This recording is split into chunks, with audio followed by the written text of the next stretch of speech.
Let's talk about the easiest way to become a pro photographer. And this is not like the quickest genre, it's how just to get it done, get going. And these are the 5 tips I think you should follow if you want to make this a reality and to be living your dream as a professional photographer. Now, out of these 5 tips, the first 4, they're very much quick fixes. The last one, which is probably the biggest one, takes a bit more work, but that will really make the difference in making that initial jump. Now, up first is picking photography. You might be thinking, well, obviously I want to be a photographer, Scott. That's why I'm watching the videos. But you need to commit to it and commit to it in a real way, because I see a lot of comments like, oh, I might charge money for it one day. Maybe one day I'll become a pro. I'd like to become a pro one day. Forget that one day nonsense. Just become a pro. Just say, I'm going to be a professional photographer. I am a photographer. Before you're making money for it, you don't need to make money to be a photographer. But before you even make money, commit to being a photographer. You are a photographer. Now, I feel like we're in some sort of group meeting now, so repeat after me. I am a photographer. When you meet somebody and they say, what is it you do? You tell them, I'm a photographer. You might work as the admin assistant at the local business, but that's not who you are. You are a photographer. Don't let your current job define you. You're a photographer. Commit to it.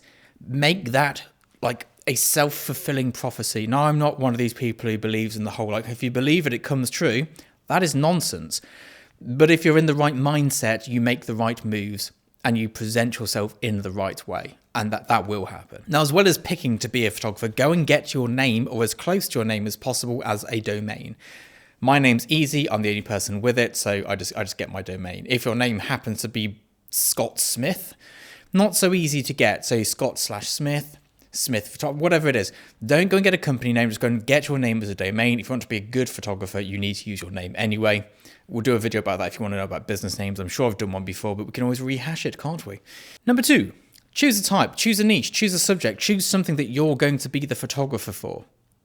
But do everything. Now, let me unpack this a little bit here. It is so much easier to be a particular type of photographer. I'm the headshot photographer for the area. I'm the events person. I do weddings like this.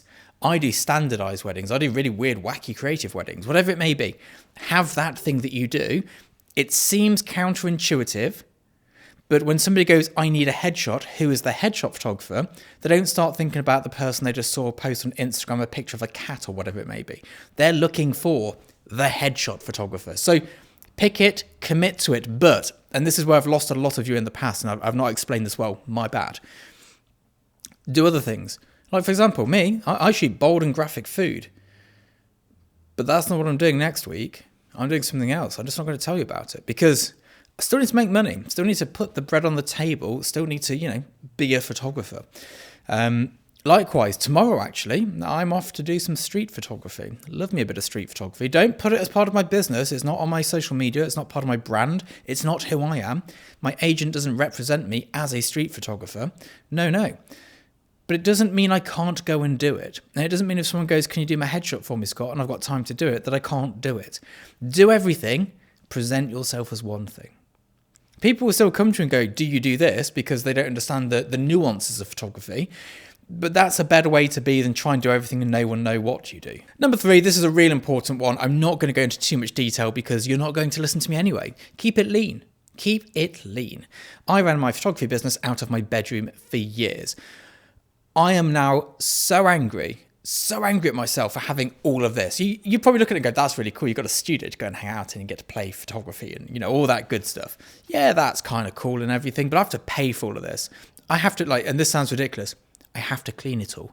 And yes, I have a cleaner come in to clean the studio, but all the kit needs looking after. It all needs servicing and managing and looking after and pat testing and then change insurance companies, and I have to go through 10,000 tiny items that are all very expensive and get them all insured with all the right. It's a nightmare. Keep it lean. I am so jealous of my friends who are at the same point in their career as I am, and because of how they did things, they still work out of their bedroom. It might sound like the most stupid thing in the world, but they don't have to worry about all of the stuff I have to worry about.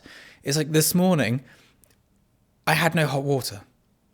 So this morning, come in, no hot water. Great. I've got to go and sort that. And yes, my landlord will fix it for me, but I've got to action all of those things. It's just extra stress. Keep it lean. Buy a couple of identical used camera bodies, a slightly tele lens, a slightly wide lens, and a light. I'm sure you can do pretty much any genre of photography with that. Now, number 4, this is something which, if you've made it this far, this is where 90% of photographers fail. This is the bit that when people come to me for one-to-one mentoring and I ask them about it, they're like, yeah, no, don't do that. No, we don't do that. No, why would we? This is the least fun part, and this is marketing. I can't tell you how many people I go, right, get onto this marketing workshop. I've got a marketing workshop. This is a shameless plug. This is why there's no sponsors on this channel. It's called Marketing 101. I've documented everything I do each week as a bare minimum. Yes, I've got an advanced marketing workshop. Don't buy that if you've not done 101, because it'll make no sense whatsoever. But the 101 is a really simple list of things you do every single week, and there's just results at the end of it. Now, of course, if your photography sucks, marketing is not going to help it. The biggest part, the absolute pinnacle of marketing, is good work. And not just good work, but consistently good work. Consistently doing test shoots. That is your marketing. The Marketing 101 workshop, that is the 1% at the end that makes sure people see it. But if you don't have that 99% up front, you're kind of pissing into the breeze a little bit, and nobody wants a wet leg. So get your marketing sorted every single week. Run the Marketing 101. Just get it done. Get it done. I'll pop a link in the comments or the description. I'll forget, so remind me if you can't find it. I'm really bad at marketing this YouTube channel. Very good at the photography marketing. Not so good at this. Not so good.